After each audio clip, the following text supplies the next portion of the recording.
Bismillahirrahmanirrahim. Assalamualaikum warahmatullahi wabarakatuh. Innal hamdalillah nahmaduhu wa nasta'inuhu wa nastaghfiruh wa na'udzu billahi min shururi anfusina wa sayyiati a'malina. May yahdihillahu fala mudilla lahu wa may yudlil fala hadiya lahu. Asyhadu an la ilaha illallah wahdahu la syarika lahu وأشهد أن محمدا عبده ورسوله يا أيها الذين آمنوا اتقوا الله حق تقاته ولا تموتن إلا وأنتم مسلمون يا أيها الناس اتقوا ربكم الذي خلقكم من نفس واحدة وخلق منها زوجها وبث منهما رجالا كثيرا ونساء واتقوا الله الذي تساءلون به والأرحام إن الله كان عليكم رقيبا يا أيها الذين آمنوا اتقوا الله وقولوا قولا سديدا يصلح لكم أعمالكم ويغفر لكم ذنوبكم ومن يطع الله ورسوله فقد فاز فوزا عظيما أما بعد فإن أصدق الحديث كتاب الله وخير الهدي هدي محمد صلى الله عليه وآله وسلم وشر الأمور محدثاتها فإن كل محدثة بدعة وكل بدعة ضلالة وكل ضلالة في النار.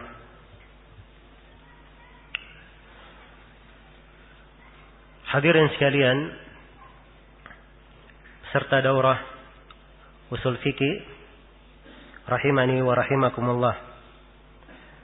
Alhamdulillah, pada sore hari ini, hari Jumat tanggal 25 Rabiul Awal tahun 1432 Hijriah, bertepatan dengan tanggal berapa hari ini? Tanggal 17 Februari tahun 2012. Alhamdulillah, kita memuji Allah Subhanahu wa taala yang memudahkan liqa ini, pertemuan ini. Saya berharap kepada Allah Subhanahu wa taala semoga dijadikan sebagai suatu pertemuan yang berberkah, membawa kebaikan dan manfaat untuk kita semua di dunia dan di akhirat. Dan semoga Allah Subhanahu wa taala menjadikan pembahasan kita mengkaji kitab ini sebagai hal yang selalu bernilai dalam kehidupan, bermakna untuk kita semua di dalam menuntut ilmu agama, serta berarti untuk kita di dalam mengarungi kehidupan ini. Sebagaimana yang tampak dari pengumuman apa yang telah diterangkan, bahwa pembahasan kita pada daurah usul fikih kali ini adalah mengkaji kitab Al-Usul min Ilmi Al-Usul karya Al-Syekh Al-Allama Al-Imam Muhammad bin Salih Al-Utsaimin rahimahullahu ta'ala. Sebelum kita masuk membaca kandungan dari buku ini, saya ingin memberikan beberapa pendahuluan. Pendahuluan yang pertama berkaitan dengan judul buku dan berkaitan dengan penulis. Berkaitan dengan judul buku ini, judulnya sebagaimana yang tertulis di sampul buku adalah Al-Usul min Ilmi Al-Usul. Kalau diterjemahkan artinya pokok-pokok pembahasan, dasar-dasar pembahasan dari ilmu usul fikih. Iya. Tanpa dari judul bahwa manhaj atau metodologi penulis di dalam buku ini adalah beliau menyebutkan pokok-pokok pembahasan di dalam ilmu usul fikih. Tidak seluruh pembahasan ilmu usul fikih beliau terangkan di dalam buku ini. Tapi beliau terangkan pokok-pokok pembahasan. Iya. Dalam pembahasan ahkam misalnya, beliau sebutkan ahkam at-taklifiyah dan ahkam al-wada'iyah. Ahkam at-taklifiyah beliau sebutkan 5 perkara. Dan ahkam al-wada'iyah beliau sebutkan di dalam buku ini 2 perkara. Yang ahkam al-wada'iyah itu sendiri ada 5 masyhurnya di kalangan ulama usul fikih, dan ada yang menyebut sampai 10. Ahkam taklifiyah ada yang menambah yang ke-6. Iya. Demikian pula di pembahasan adillah, beliau hanya menyebutkan 4 pokok dalil: Al-Quran, Sunnah, Ijma' dan Qiyas. Dan dimaklumi bahwa para ulama usul fikih ada pembahasan di masalah qaulus sahabi, ucapan sahabat, di dalam masalah al-istishab, di dalam masalah al-masalih al-mursalah, di dalam masalah al-urf, kemudian di dalam masalah syara' man qablana, syariat orang-orang sebelum kita, ya, dan selainnya dari beberapa adillah. Ada yang diterima dan ada yang tidak dipakai di kalangan jumhur al-ulama. Iya. Jadi buku ini hanya memuat pokok-pokok pembahasan di dalam ilmu usul fikih. Namun keistimewaan buku beliau ini, buku Asy-Syaikh rahimahullah taala, di sini mengumpulkan intisari pokok yang diperlukan oleh seorang yang ingin mempelajari usul fikih. Kemudian beliau di dalam pembahasannya memberikan hal yang murni sesuai dengan pembahasan usul fikih di kalangan ahli sunnah. Karena dimaklumi banyak dari buku-buku usul fikih masuk di dalamnya pembahasan dari ilmu kalam, dari ilmu filsafat, hal-hal yang sebenarnya tidak terhitung dari ilmu syariat. Iya. Karena itu di dalam buku beliau ini adalah pembahasan usul fikih salafi yang sesuai dengan jalan as-salaf, dan beliau menerangkan di dalamnya apa yang harusnya menjadi pondasi dasar bagi seorang penuntut ilmu. Iya.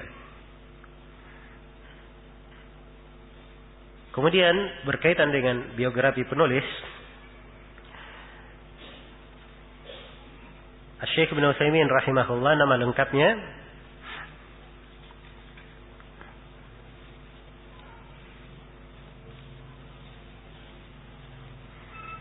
adalah Muhammad bin Salih bin Muhammad bin Sulaiman bin Abdurrahman Al-Utsaimin. Kunya beliau Abu Abdullah. Iya. Itu nama anak beliau yang tertua,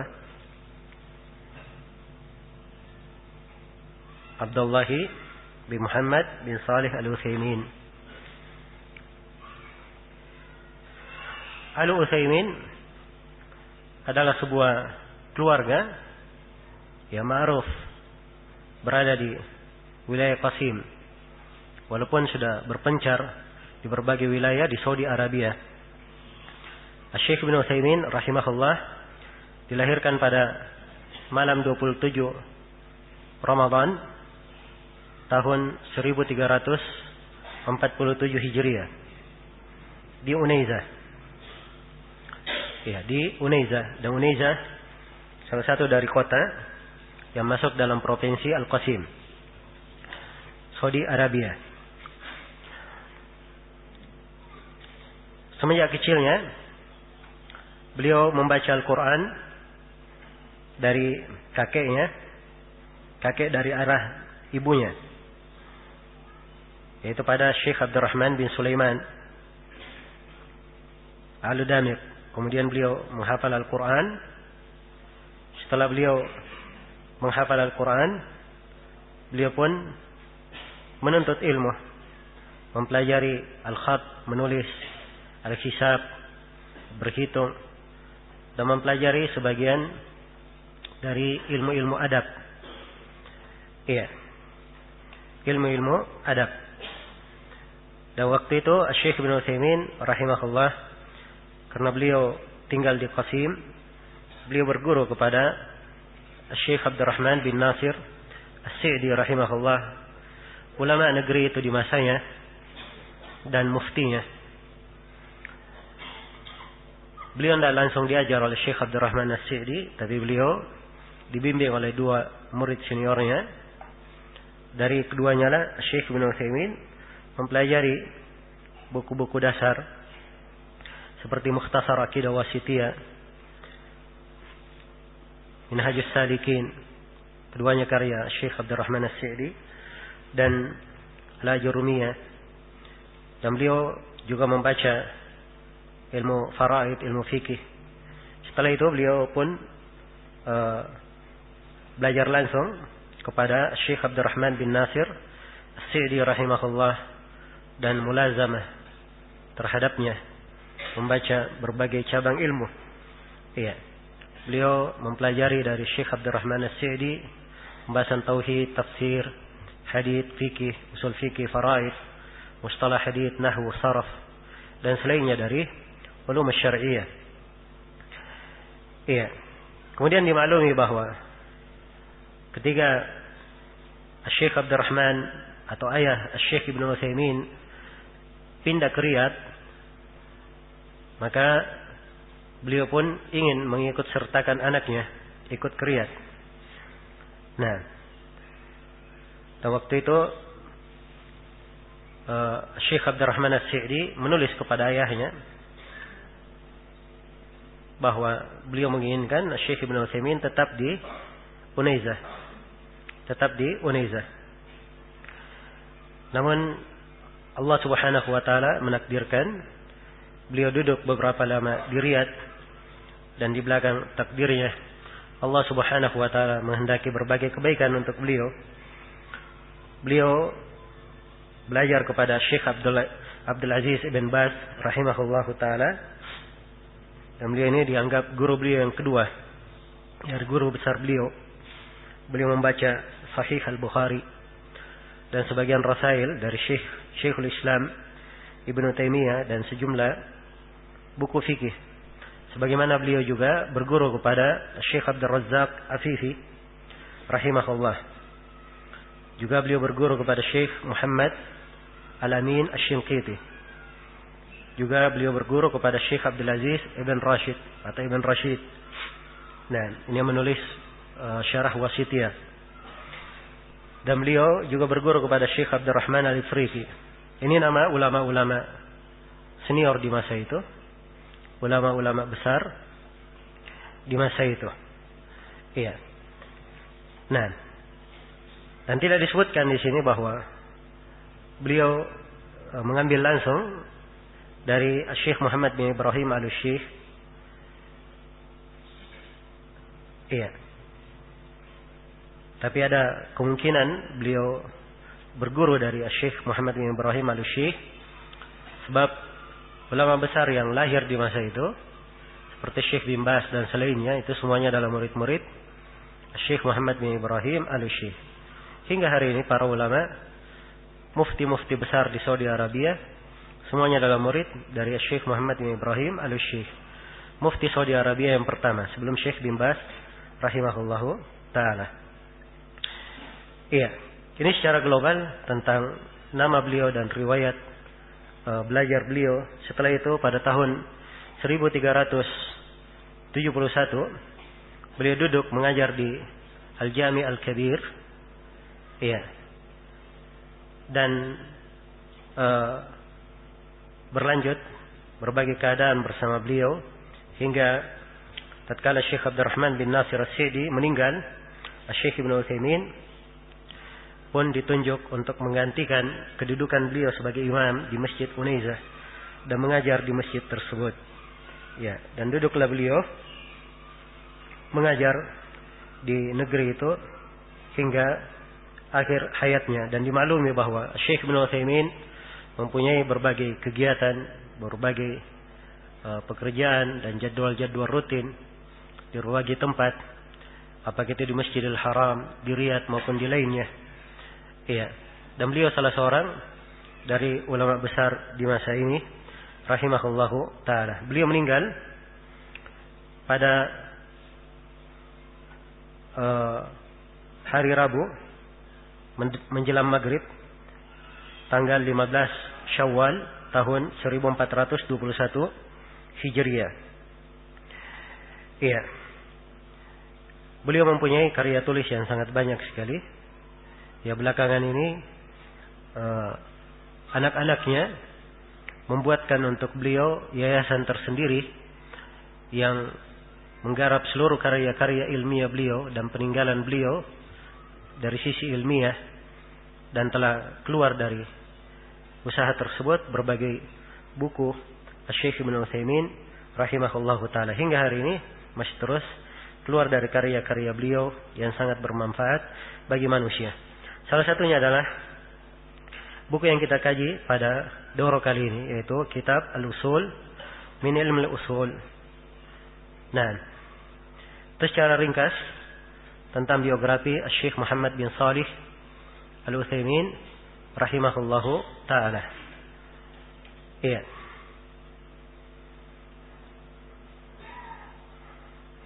Dan banyak sekali sisi dari kehidupan beliau dan hal-hal yang indah sebenarnya, dari uslub beliau mengajar dan cara beliau menanamkan ilmu. Ya, dan dari sini seorang penuntut ilmu hendaknya mengetahui bahwa para ulama kita yang menjadi panutan manusia di masa ini semuanya adalah orang-orang yang memiliki guru. Semuanya adalah orang-orang yang memiliki guru dan berguru kepada para ulama di masanya. Iya. Karena itu penting sekali ilmu itu diambil dari guru, dipahami dari guru, agar supaya ilmu itu menjadi kuat pada diri seorang hamba. Iya. Menjadi fondasi yang sangat membangun sisi ilmiahnya. Dan banyak sekali manfaat di dalam seorang mempelajari ilmu-ilmu itu dari guru secara langsung. Dan ini tentunya adalah hal yang dimaklumi. Dan buku yang akan kita bahas pada kali ini disyarah oleh sejumlah ulama, diantaranya Syekh Ibnu Utsaimin sendiri mensyarah buku ini dalam puluhan kaset terekam. Kemudian kaset-kaset tersebut ditranskrip dan dicetak sebagai buku. Awal cetakannya adalah cetakan Mesir. Kemudian beberapa bulan terakhir ini Yayasan Syekh Ibnu Utsaimin itu sudah menerbitkan syarah khusus Syekh Ibnu Utsaimin rahimahullahu taala dari kaset-kaset itu.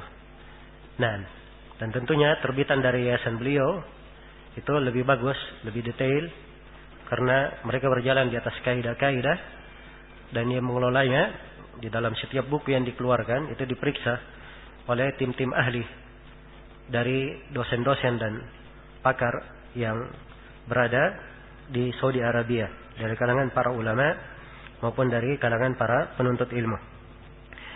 Iya. Baik, ini secara global pembahasan kita yang pertama berkaitan dengan judul kitab Al-Usul min Ilm Al-Usul, karya Syekh Muhammad bin Shalih Al-Utsaimin rahimahullahu taala. Kemudian yang kedua yang ingin saya ingatkan di sini, bahwa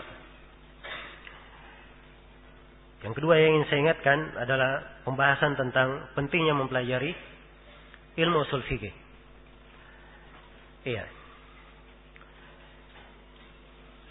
Sisi pentingnya ini adalah hal yang mewarnai dan mendasari kenapa kita mengadakan daurah khusus berkaitan dengan ilmu usul fikih. Karena di dalam memahami syariat ini dibangun di atas dasar, dibangun di atas pondasi-pondasi.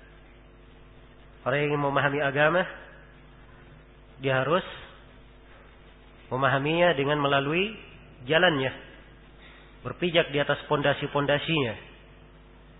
Iya.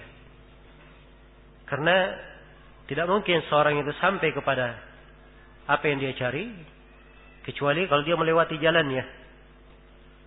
Dia mengambil jalannya, mengambil perbekalannya untuk ke sana. Ya, dari situlah ucapan sebagian ulama, man hurimal usul, hurimal wusul. Siapa yang diharamkan dari ilmu usul fikih, maksudnya dia tidak paham ilmu usul fikih, tidak mempelajarinya, maka dia tidak bisa sampai. Tidak akan mungkin dia mencapai apa yang dia inginkan. Iya. Baik. Di dalam mempelajari ilmu usul fikih ini akan disinggung oleh Syekh nanti sejumlah manfaat dan faedah bagi siapa yang mempelajarinya. Iya. Tentunya manfaat dan faedah tersebut sangatlah banyak sekali.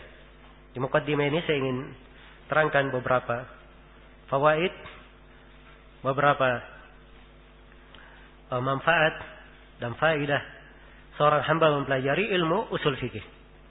Di antara faedah tersebut yang pertama adalah memahami Alkitab was sunnah, memahami Al-Quran dan sunnah dengan pemahaman yang benar. Iya. Dengan pemahaman yang benar. Ini faedah yang pertama. Seorang mempelajari ilmu usul fikih. Supaya ia memahami Al-Quranul Karim dengan pemahaman yang benar. Kalau dia mengambil sebuah ayat sebagai dalil, pendalilannya adalah pendalilan yang benar. Pendalilan yang benar. Iya. Dan dari Al-Quran tersebut, ia selalu mengambil pelajaran, mengambil manfaat. Walaupun itu terjadi pada kejadian-kejadian baru muncul di masa ini. Baru muncul di masa ini. Iya. Pemahaman inilah yang harus dimiliki oleh seorang yang ingin berbicara tentang agama. Dan ini tidak akan didapatkan kecuali dengan mempelajari ilmu usul fikih. Demikian pula hadits-hadits Rasulullah sallallahu alaihi wasallam. Hal itu dipahami, harus dipahami dengan pemahaman yang benar. Hadits Nabi harus dipahami dengan pemahaman yang benar. Iya. Dan ukuran pemahaman yang kuat dibangun di atas pondasi yang lurus, di atas kaidah yang dimaklumi, itu pembahasannya di pembahasan usul fikih. Kemudian yang kedua, dari manfaat dan faedah mempelajari ilmu usul fikih ini adalah seorang hamba meraih ridha Allah Azza wa Jalla. Iya. Karena tafaqquh dalam agama, memahami agama adalah hal yang diperintah. Falaula nafara min kulli firqatin ta'ifatun liyatafaqahu fid din wa liyunziru qaumahum idza raja'u ilaihim la'allahum idza raja'u ilaihim. Iya. Andai kata sekelompok dari mereka itu pergi, ya, mempelajari agama, tafaqquh fid din, supaya memberi peringatan kepada kaumnya apabila mereka kembali kepadanya. Dan di dalam As-Sahihain, dalam hadits yang diriwayatkan oleh Imam Al-Bukhari dan Imam Muslim dari hadits Muawiyah, Rasulullah sallallahu alaihi wasallam bersabda, "May yuridillahu bihi khairan yufaqqihhu fid din." Siapa yang Allah kehendaki padanya kebaikan, maka dia akan dibuat faqih di dalam agama. Dibuat paham dalam agama. Iya. Sebab orang yang mengerti ilmu usul fikih, dia akan mampu untuk memahami permasalahan-permasalahan. Walaupun itu tidak dia hadirkan di benaknya, tidak dia hafal. Tapi kalau dia mengerti ilmu usul fikih, dia akan tahu bagaimana cara membahas masalah tersebut dan mengeluarkan masalah tersebut. Iya. Karena itulah kita lihat dari kalangan sebagian ulama dari masa dahulu hingga pun masa hari ini, mereka di pembahasan tertentu, ya, karena pekerjaannya di situ, misalnya dia sebagai seorang qadhi, seorang hakim di pengadilan, ya, kaitan pembahasannya banyak berkaitan dengan masalah hukum, masalah al-khusumat, masalah al-hudud, ya, kemudian pembahasan-pembahasan yang berkaitan dengan dia dan semisalnya. Ya, diketemukan alim ini pada masalah-masalah tersebut ketika ditanya sangat kuat sekali jawabannya. Jawaban yang sangat kuat. Tapi di pembahasan lain, di pembahasan muamalah misalnya, kadang dia menjawab tidak sekuat pembahasan dia di pembahasan apa? Di pembahasan qadha. Ya, tetapi kalau diminta kepada si alim tersebut untuk menjawab sebuah pertanyaan tentang muamalah, dia akan mampu menjawabnya. Sebab dia punya dari ilmu usul fikih yang membantu dia untuk mengeluarkan masalah tersebut dan membahasnya. Dan keluar dengan hasil kesimpulan, dan dia ingat kembali apa yang lalu dia telah pelajari. Iya. Dan di sini dari pentingnya mempelajari ilmu ini, kadang seorang alim ditanya dengan sebuah pertanyaan, ya, dia tidak hadirkan dari masalah tersebut karena mungkin masalah itu sudah lama dia tidak bahas, tidak dia baca. Tapi begitu dia ditanya, dia mampu menjawabnya. Karena apa? Dia memiliki dasar dari ilmu usul fikih yang mengarahkannya, ya, untuk menjawab pertanyaan tersebut. Kemudian yang ketiga, dari manfaat mempelajari ilmu usul fikih adalah agar supaya seseorang itu mengetahui bahwa syariat ini adalah syariat yang sempurna. Syariat yang sempurna, yang berkesesuaian, selaras, tidak ada pertentangan, tidak ada kontradiksi di dalamnya. Iya. Dan memahami syariat dengan makna ini adalah hal yang sangat penting bagi setiap muslim dan muslimah. Dia harus meyakini bahwa syariat Islam ini adalah syariat yang lengkap dan indah. Iya. Dan dia tidak akan mungkin masuk ke dalam hal ini, memahaminya secara sempurna, kecuali kalau dia memahami ilmu usul fikih. Iya, apabila dia tidak memahaminya, maka kadang dia dihadapkan kepada permasalahan-permasalahan, dia anggap bahwa ada kontradiksi di dalam hal tersebut. Padahal hakikatnya yang kontradiksi itu adalah pemahamannya sendiri. Iya, adalah dirinya sendiri. Adapun syariat tidak seperti itu. Dan ini insyaallah taala akan datang nanti di sela-sela pembahasan kita, penjelasan yang lebih mendalam tentang ini. Baik, kemudian manfaat yang keempat dari mempelajari ilmu usul fikih, supaya seorang itu memahami ucapan para ulama sebagaimana mestinya. Karena supaya seorang memahami ucapan para ulama sebagaimana mestinya. Iya.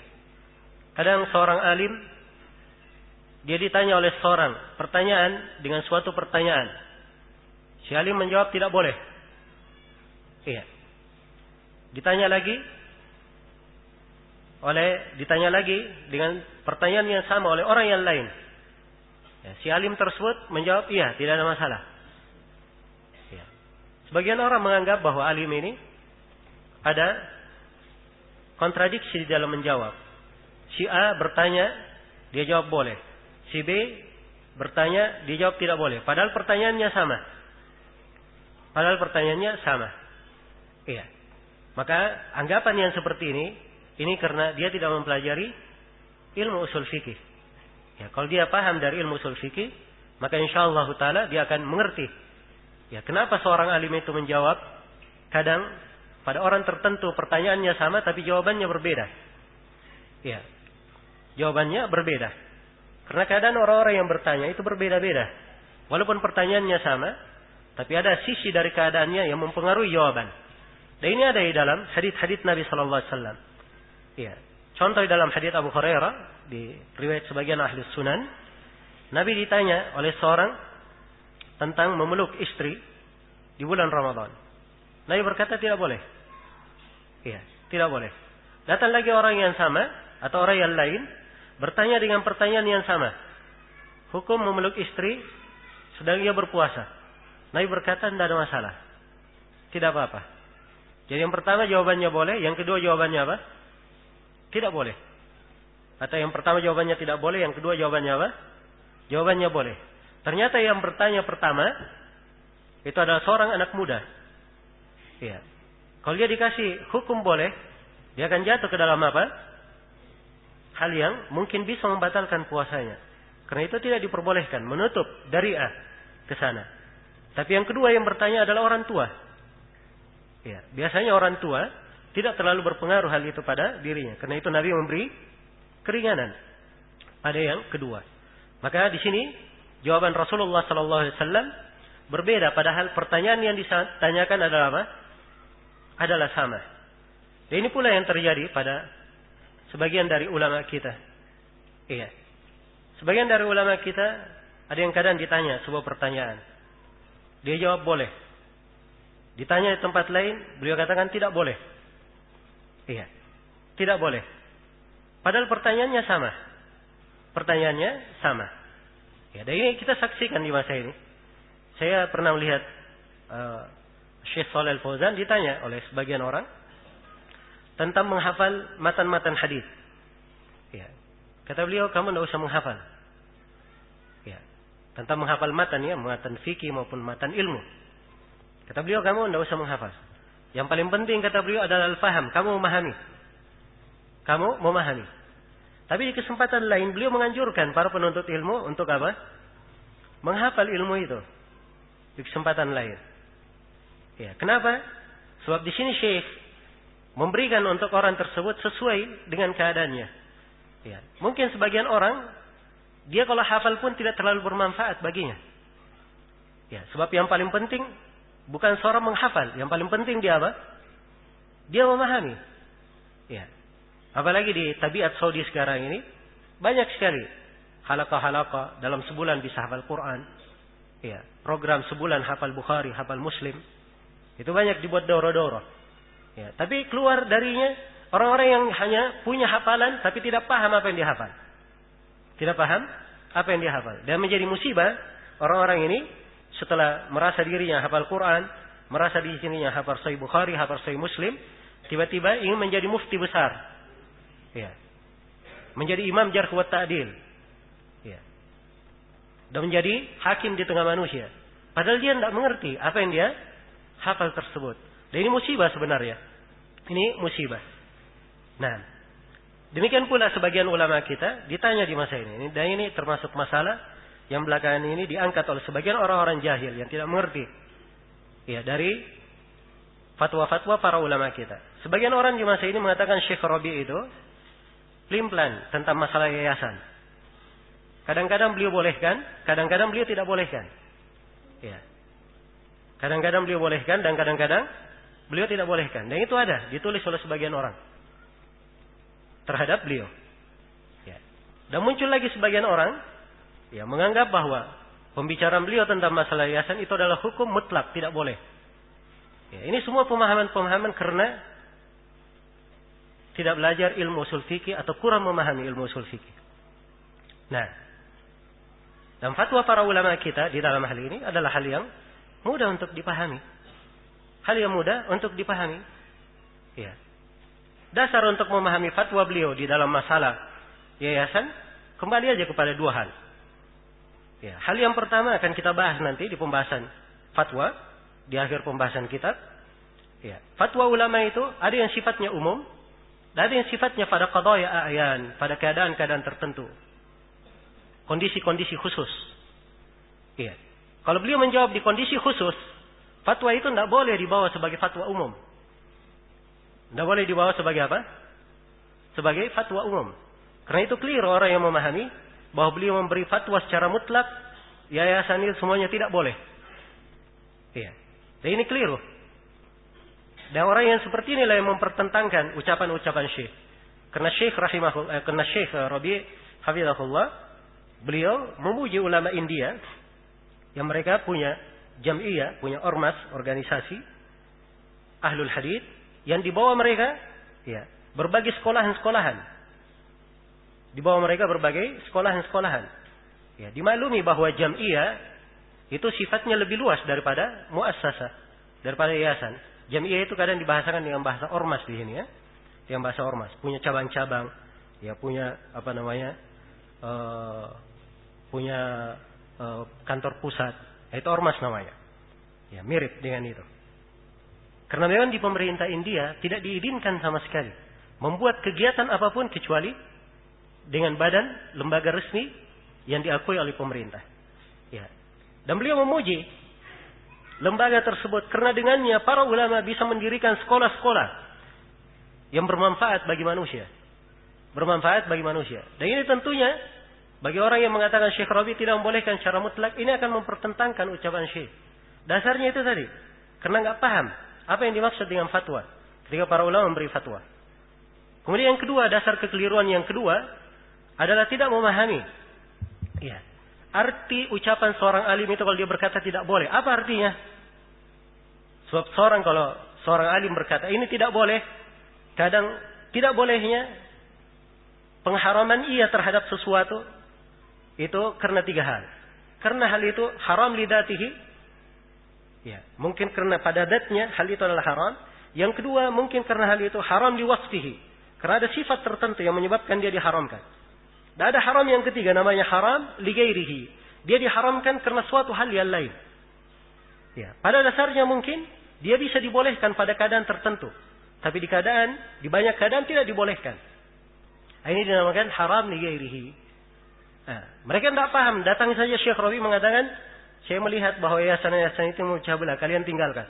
Ya, datang orang-orang jahil ini mengatakan bahwa Syekh memberi fatwa semua yayasan haram secara mutlak. Dan ini secara tidak langsung berdusta atas nama ulama. Berdusta atas nama ulama. Karena beliau sendiri tidak memaksudkan dengan fatwanya hal yang seperti itu. Dan ini dasarnya kenapa? Tidak memahami ucapan ulama itu dengan pemahaman yang benar. Ya, karena itu penting seorang yang mempelajari ilmu usul fikih. Kemudian di antara manfaat dan faedah dalam mempelajari ilmu usul fikih ini, ya, seorang akan mampu memahami ucapan manusia, ya, ucapan orang-orang dengan pemahaman yang benar. Dengan pemahaman yang benar. Apalagi kalau dia duduk sebagai seorang mufti, seorang yang ditanya oleh manusia pertanyaan-pertanyaan agama. Dia duduk sebagai seorang qadhi, seorang hakim. Ya. Ketika datang orang yang menyampaikan tuntutan, maka harus dia dengar tuntutan itu apa sifatnya. Bagaimana bentuk tuntutannya. Ya. Apa makna tuntutan tersebut. Ya. Kandungan dari tuntutan ini bagaimana. Ini semuanya tidak mungkin dipahami oleh seorang kecuali kalau dia punya pemahaman tentang dalalat al-alfaz. Ya, makna-makna lafaz yang digunakan. Dan dalalatul alfaz itu pembahasannya di pembahasan usul fikih. Ada di pembahasan usul fikih. Iya. Karena itu, ya, di antara musibah yang banyak terjadi sekarang ini, ya, orang-orang yang menukil. Ini menukil dari si A, menukil dari si Alan, si Fulan dan si itu. Nukil ucapan-ucapan, ya. Dia sendiri tidak paham apa maksud ucapan orang tersebut. Apa maksud dari ucapan orang tersebut. Iya. Akhirnya terjadilah fitnah di belakangnya. Terjadilah fitnah di belakangnya. Nah. Kemudian dari manfaat mempelajari ilmu usul fikih adalah seorang bisa mengetahui hukum-hukum an-nawazil. Iya. Atau sebelum kita masuk ke dalam hal itu, dia bisa mengambil istimbat hukum-hukum dari Al-Quran dan Sunnah Rasulullah Sallallahu Alaihi Wasallam. Ya, karena istinbatul ahkam, seorang mengambil ya, istinbat pendalilan-pendalilan hukum ya dari sebuah lafaz, dari sebuah kata. Ini pembahasannya di dalam pembahasan ilmu usul fikih. Nah, di pembahasan ilmu usul fikih. Iya. Sekarang misalnya seorang berkata, seorang ditanya. Nah, perempuan yang di masa iddahnya, dia ditalak oleh suaminya dalam keadaan hamil. Iya. Setelah dia ditalak oleh suaminya dalam keadaan hamil, selama beberapa menit setelah itu dia melahirkan. Apakah masih ada iddah bagi dia atau tidak? Ada iddah atau tidak?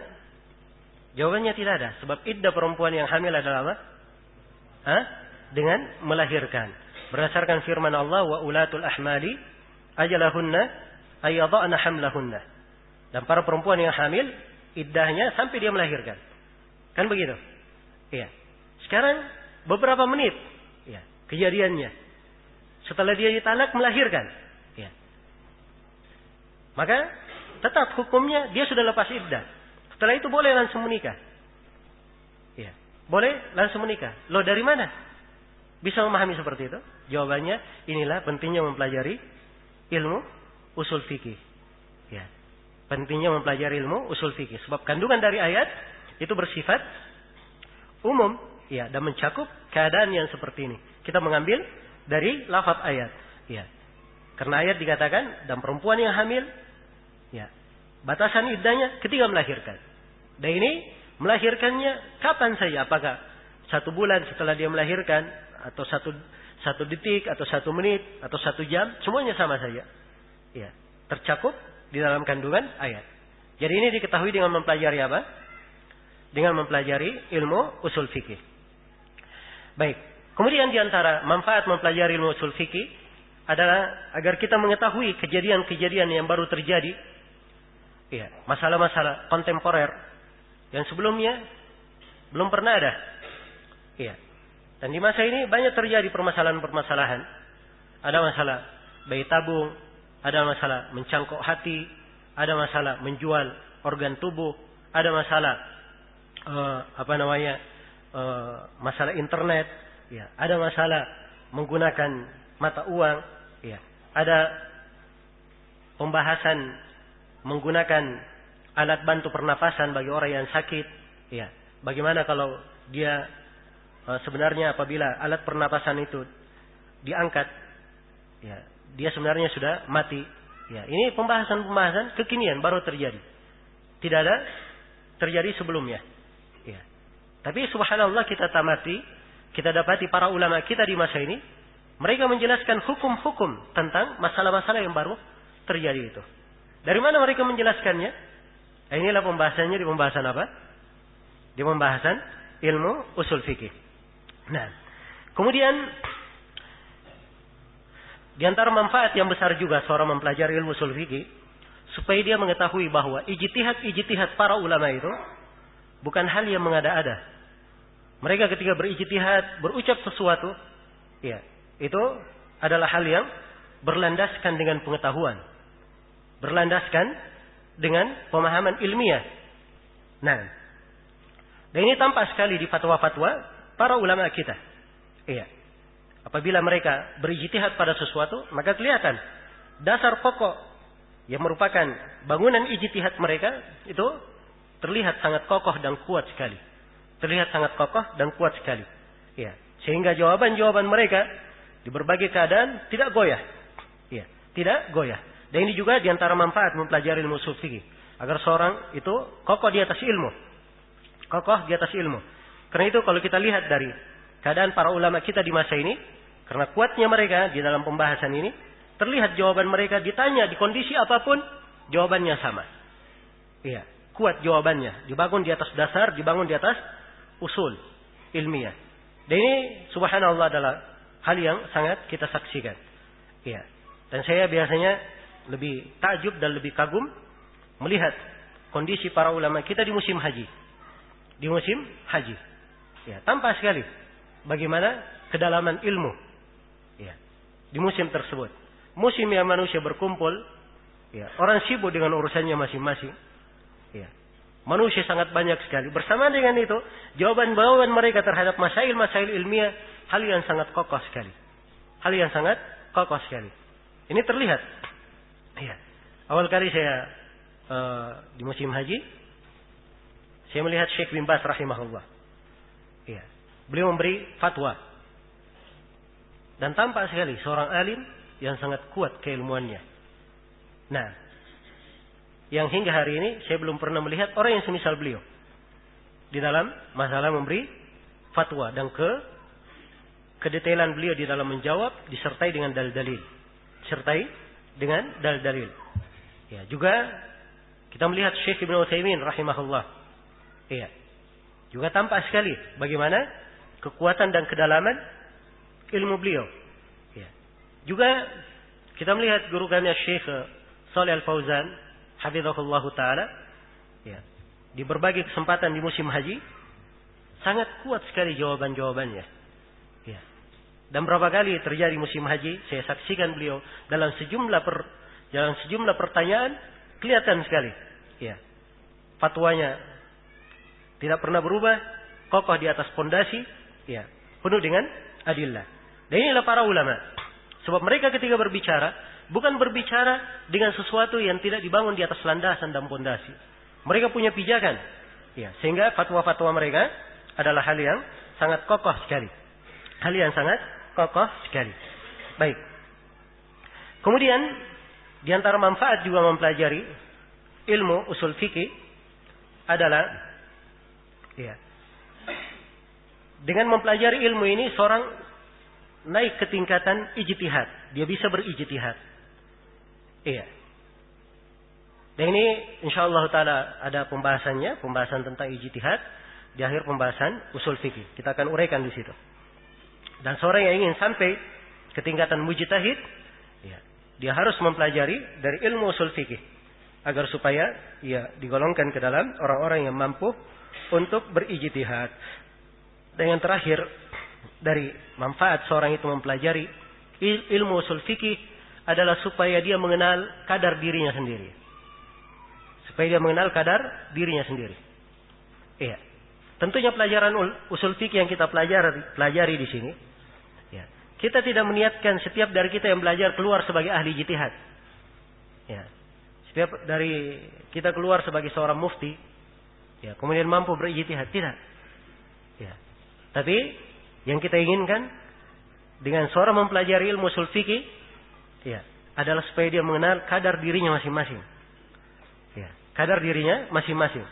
Setelah dia mengenal ternyata cara berdalil itu begini dan begini dan begini, ya, orang yang sampai ke derajat ijtihad itu disyaratkan begini dan begini, nah, maka dia tahu sendiri dirinya itu di mana kedudukannya. Di mana kedudukannya. Nah, kalau dia sudah tahu di mana kedudukannya, maka dia tidak berani berbicara di dalam masalah agama Allah apa-apa yang bukan haknya untuk berbicara di situ. Nah, dan ini termasuk pembahasan yang penting. Ya, apalagi di masa sekarang ini, ya, banyak para penuntut ilmu yang kadang masuk di dalam perkara-perkara yang bukan haknya untuk berbicara di situ. Nah, bukan haknya untuk berbicara di dalam pembahasan-pembahasan tersebut. Ya. Bahkan kadang kita melihat sebagian orang, ya, yang tidak pernah belajar dari ilmu syar'i. Ya, tapi bersama dengan itu hukum-hukumnya ya melebihi hukum-hukum para ulama besar. Ya. Seakan-akan dia adalah mufti seluruh dunia sudah. Ya. Apalagi kalau sudah menulis di internet. Ya. Sudah tidak ada lagi lawannya. Ya. Nah, demikian. Dan ini keadaan sebagian orang. Ya, karena itu, ya, memperbanyak membahas, ya, tentang ilmu usul fikih di kalangan ikhwah di masa sekarang ini, saya anggap sebagai suatu perkara yang sangat penting. Ya, banyaknya terjadi permasalahan, ribut-ribut, fitnah. Ya, ini karena adanya orang-orang yang berbicara tanpa ilmu. Berbicara tanpa apa? Tanpa ilmu. Ya. Si A mengkritik si B. Ya. Si B mengkritik si C. Setelah diusut, apa masalahnya? Sebenarnya masalah-masalah yang bukan harus diperselisihkan. Bukan pembahasan yang seorang di situ dibid'ahkan kalau dia salah di dalamnya. Iya. Nah, tapi sebagian orang jatuh di dalam hal ini karena tidak mengerti cara berdalilkan bagaimana, cara menghukumi orang bagaimana. Ini semuanya ada pembahasan-pembahasannya. Ada dari konsekuensi ilmu yang harus diikuti di dalamnya. Karena itu, ikhwani fillah, sekali lagi, seorang penting untuk mempelajari ilmu usul fikih. Para ulama menyebutkan tentang hukum mempelajari ilmu usul fikih. Apa hukumnya? Iya. Mempelajari ilmu usul fikih. Nah, ini adalah hal yang saya kira cukup penting untuk kita perhatikan. Ya. Dan para ulama kita menyebutkan bahwa ilmu syariat termasuk di dalamnya ilmu usul fikih, ada yang sebagiannya dianggap dari fardu ain, dan ada yang sebagiannya dianggap dari fardu kifayah. Walaupun hukum global pada ilmu usul fikih hukumnya adalah apa? Hukumnya adalah fardu kifayah. Apa artinya fardu kifayah? Kalau sudah ada sebagian orang yang mempelajari, maka gugur bagi sebagian yang lainnya. Ya, tapi harus diketahui bahwa cakupan pembahasan ilmu usul fikih itu banyak. Banyak cakupannya. Iya. Ada sebagian masalah yang kadang orang awam pun dia wajib mempelajarinya. Ya, seperti cara bertanya. Ini adab dalam istifta. Cara bertanya itu bagaimana? Iya. Ini dia harus pelajari bagaimana cara bertanya yang benar. Nah, agar supaya dia tidak jatuh di dalam kesalahan. Kemudian kalau ingin dia nukil fatwa seorang alim kepada orang lain, bagaimana cara dia menukil fatwa? Ya. Ini juga harus dia pelajari dari ilmu usul fikih. Jangan sembarangan main nukil-nukil saja. Iya. Dan muncul suatu hal yang aneh bin ajaib di masa ini. Ya, masalah-masalah banyak sekali. Ya, dan sifatnya aneh bin ajaib. Ya. Ketika ditanya apa dalilnya? Oh, saya baca di fatwa Syekh Fulan. Ya. Ternyata di fatwa Syekh Fulan itu pembahasan lain, bukan pembahasan yang dia maksud. Pembahasan lain. Hanya saja dia kiaskan. Ya, kalau itu saja tidak boleh, berarti ini juga apa? Ini juga tidak boleh. Ya. Dan inilah letak kesalahan. Karena itu saya sering ingatkan, ya, bahwa mengkonsumsi buku-buku fatwa dari para ulama kita itu tidak semuanya orang punya keahlian untuk membacanya. Tidak semua orang punya keahlian untuk membacanya. Sebagian dari fatwa yang ada sekarang ini yang diterjemahkan, ada fatwa yang sifatnya khusus, ya, untuk orang tertentu. Ya, disebut di situ untuk dipelajari. Yang membacanya kalangan khusus supaya dia paham.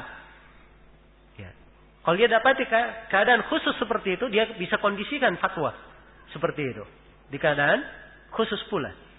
Nah, dan ini penting untuk diingatkan. Sebab para ulama kita mengingatkan hal ini. Iya. Sangat banyak sekali yang menukil dari para ulama fatwa-fatwa. Dan dari nukilan tersebut sebenarnya dia tidak dianggap benar menukilnya. Bahkan mungkin dianggap berdusta terhadap alim tersebut. Dianggap berdusta terhadap alim tersebut. Dan ini banyak sekali terjadi. Apalagi pembahasan masalah hukum-hukum terhadap orang. Oh, si fulan hizbi. Ya, si fulan sururi. Si fulan Haddadi. Nah, ini hal yang sangat banyak sekali dinukil dari para ulama kita. Kalau ditanyakan kepada ulama tersebut, ya, dia akan marah besar mendengarnya. Nah, ini kejadian.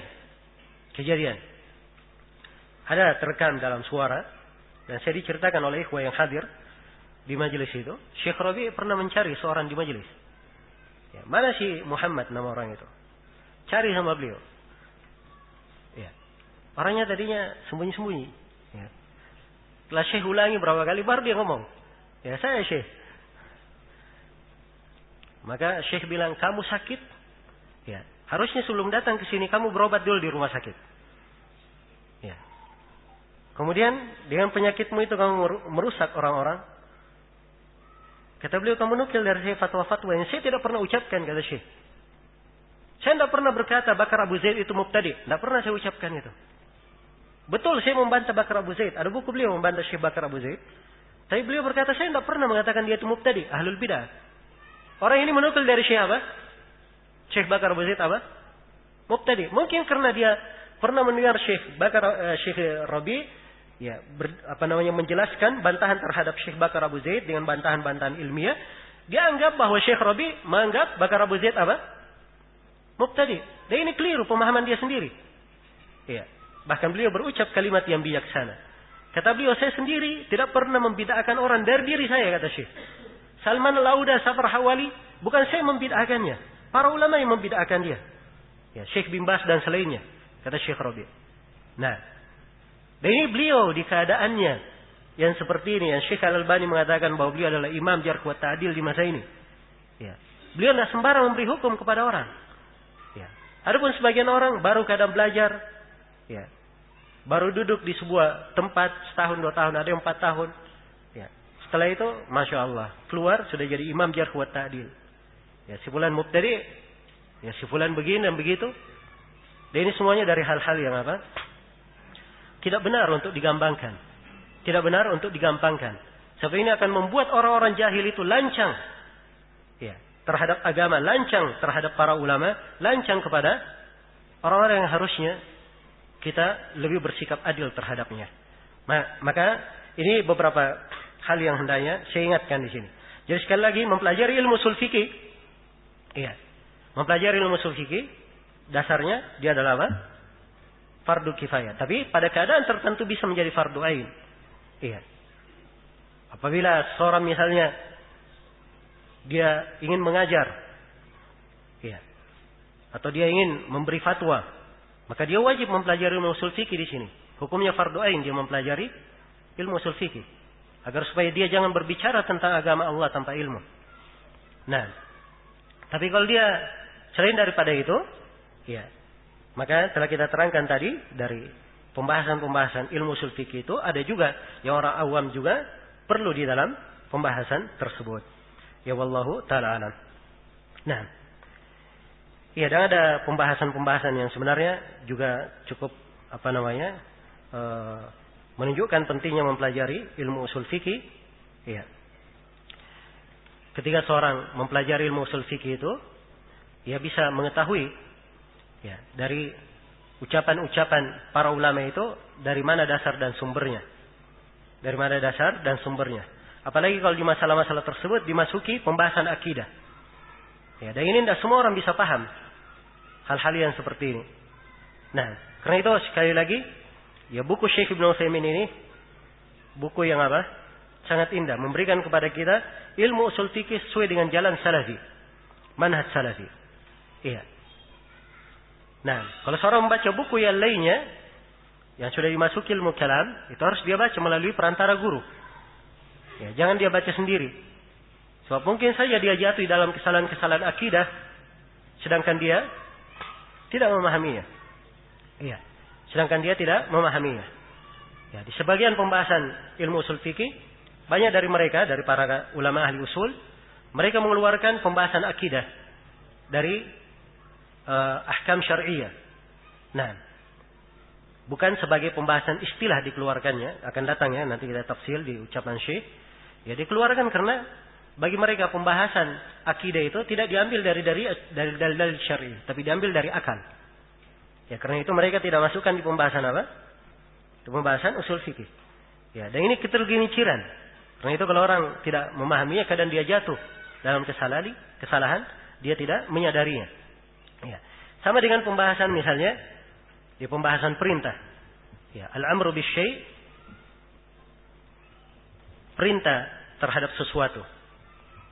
Apakah dia bermakna nahyun an diddihi, bermakna larangan dari kebalikannya? Iya. Larangan dari kebalikannya. Ya, kalau perintah sholat, apakah itu maknanya larangan meninggalkan sholat? Iya. Larangan meninggalkan sholat. Ini ada ya pembahasannya. Akan datang bersama kita insyaallah taala. Nah, sini ada 3 madhab. Ada yang mengatakan perintah pada sesuatu itu larangan dari kebalikannya melalui perantara lafaz. Iya. Ya kalau dia berkata misalnya kum, berdiri. Iya. Perintah kan? Perintah apa? Berdiri. Nah, katanya itu artinya kalau saya berkata berdiri artinya jangan duduk. Jadi lafaz berdiri itu pula artinya jangan duduk. Secara lafaz. Ya, ingat ya secara apa? Secara lafaz. Dan ini madhabnya orang-orang Asy'ariyah. Ya, dasar kesesatan mereka kenapa? Di pembahasan akidah. Karena mereka memahami bahwa kalam itu adalah ma'ani nafsiyah. Ya. Jadi kalau dia ucapkan sesuatu di dalam dirinya terkandung, maka di lafaznya sudah cukup. Ma'ani nafsiyah. Jelas ya? Madhab yang kedua, madhabnya orang-orang Mu'tazilah. Ya. Dia katakan al-amru bisyai' laisa nahyan an dhiddihi. Larangan dari sesuatu atau perintah untuk melakukan sesuatu itu bukan larangan dari kebalikannya, bukan larangan. Ya. Kenapa? Sebab mereka mensyaratkan apa? Mensyaratkan iradah. Ya. Mensyaratkan iradah. Dan mereka ini tidak membedakan antara dua iradah, kauniyah dan iradah apa namanya? Syar'iyyah. Orang-orang Mu'tazilah. Ini di antara hal yang menyebabkan mereka jatuh di dalam kesesatan. Ya, jadi mereka katakan kalau diperintah berdiri itu bukan artinya larangan jangan duduk. Nah, bukan berarti. Sebab kalau dia katakan jangan duduk, itu harus dia niatkan sendiri, dia inginkan mana itu sendiri. Iya. Dan ini pembahasan kenapa diambil dari masalah akidah. Adapun ahli sunnah mereka katakan an-nahyu al-amru bisyai'. Ya, perintah pada sesuatu dengan sesuatu itu nahyun an diddihi an tariqil ma'na. Itu ahli sunnah. Mereka katakan bahwa perintah melakukan sesuatu itu adalah larangan dari kebalikannya, dari sisi makna.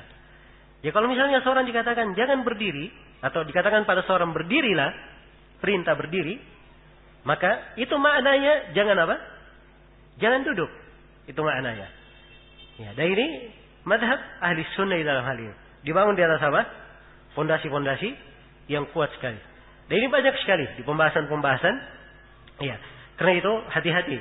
Seorang masuk, ya baca buku, dia baca buku sendirian, tidak mengerti apa maknanya, ya tidak mengerti apa pendalilannya, apa sudut ininya, ya dari sisi ilmiahnya, akhirnya dia kadang jatuh di dalam kesalahan-kesalahan yang dia tidak menyadarinya. Dia tidak menyadarinya. Dan ini banyak terjadi. Banyak terjadi. Nah, iya. Apalagi kalau misalnya dia mengikut seorang imam. Yang imam itu dianggap oleh para ulama yang lain keliru dalam hal itu. Nah, saya kadang memberi contoh. Ada sebuah buku, ya ditulis di masa ini oleh seorang penulis yang bernama Ali Hasan Al-Halabi. Iya. Dia menukil dari Al-I'tisam, karya Imam Asy-Syatibi. Menukil dari Al-I'tisam, karya Imam Asy-Syatibi. Ya, pembahasan bahwa ya ini pembahasan usul fikih juga ya. Di pembahasan usul fikih. Ya di dalam masalah tahsin wa taqbih al-aqliyah ini. Ya. Jadi katanya dalam buku itu dia sebut al-hasan ma hassanahu syari' wal qabih ma qabbahahu syari'. Dia nukil dari Asy-Syatibi. Ya. Periksa Al-I'tisam karya Asy-Syatibi. Oh kuat seakan-akan apa? Itu ucapan seorang imam besar. Ya, tapi ini madhab sesuai dengan madhabnya orang-orang Asy'ariyah di atas madhab Jabriyah. Ya. Sebab mereka mengatakan yang baik itu dianggap jadi arti ucapan itu al-hasan ma hassanahu syari', yang baik adalah apa yang dianggap baik oleh syariat. Yang jelek adalah apa yang dianggap jelek oleh syariat. Ya. Ini bagus ucapan ini. Ya, sepintas lalu antum dengar bagus ya. Ya. Tapi orang-orang Jabriyah maksudkannya apa? Yang baik itu semuanya dari Allah. Yang jelek semuanya dari Allah. Bukan dari perbuatan apa? Hamba tidak ada masuk di dalamnya. Tidak ada akal hamba yang masuk di dalamnya. Inilah madhab apa? Orang-orang Jabriyah. Ya. Madhab orang-orang Jabriyah. Berbeda dengan ahli sunnah. Ahli sunnah mengatakan bahwa yang at-tahsin dari Allah, at-taqbih dari Allah. Ya. Tapi akal itu bisa memahaminya. Akal bisa apa? Bisa memahaminya.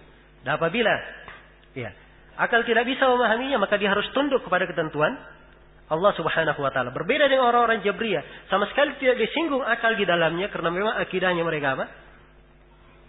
Tidak menetapkan akal masuk di dalamnya. Karena itu orang-orang Jabriyah berkata bahwa hamba ini berjalan di atas muka bumi. Ya. Dia itu bagikan bulu yang diterbangkan oleh angin. Dimanapun dia dilempar, dihembuskan, dia menghadap ke sana. Ada angin dari timur datang, dia menghadap kemana? Ke barat. Ya. Demikian.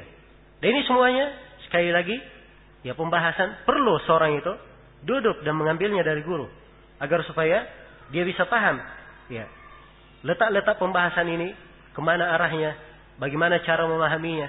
Ya Syekh Ibnu Utsaimin juga pernah menyebutkan di syarah beliau, kalau saya nggak salah di muqaddimah pembahasan beliau mensyarah Al-Baiquniyah tentang ya pengucapan basmalah, Bismillahirrahmanirrahim. Ba di situ apa maknanya? Apakah ba lil isti'anah atau ba lil musahabah? Ya, karena memang disebutkan dua makna di dalam ahli nahwu. Ya, beliau sebutkan dari Az-Zamakhsyari bahwa Zamakhsyari mengatakan ba-nya di sini lil musahabah, enggak ada yang lain. Ya, kenapa kata Syekh? Karena memang madhabnya apa? Zamakhsyari adalah madhab Mu'tazilah. Dan orang-orang Mu'tazilah mengatakan bahwa perbuatan hamba adalah perbuatannya sendiri. Ya, karena itu dia tidak ada isti'anah kepada Allah. Tapi perbuatan apa? Perbuatan dia sendiri. Itu kembali kepada madhabnya. Jadi subhanallah dari sisi bahasa pun kadang dia masukkan bid'ahnya di dalamnya. Dia masukkan bid'ahnya di dalam pembahasan tersebut. Ya, karena itu sekali lagi, ya ini semuanya saya jelaskan di sini untuk mengingatkan bahwa ilmu itu punya kedetailan. Iya, harus selalu diulangi, dibahas. Nah, tidak cukup kita mengkaji 1-2 kitab dalam satu ilmu. Misalnya dalam ilmu ushul fikih, kita bahas 1 buku, 2 buku, setelah itu selesai. Tapi dia banyak mengulanginya. Ini dalam ilmu ushul fikih, apalagi di ilmu yang lainnya. Ya, di ilmu akidah, di ilmu fikih. Ini hendaknya selalu diulangi dan diulangi. Agar supaya seorang itu tajam keilmuannya dan kuat keilmuannya. Iya. Dan sekali lagi saya ingatkan bahwa pembahasan ini insyaallah taala pembahasan yang mudah di dalam buku ini, bisa dipahami, hanya saja butuh kesabaran. Ya, butuh kesabaran, ya.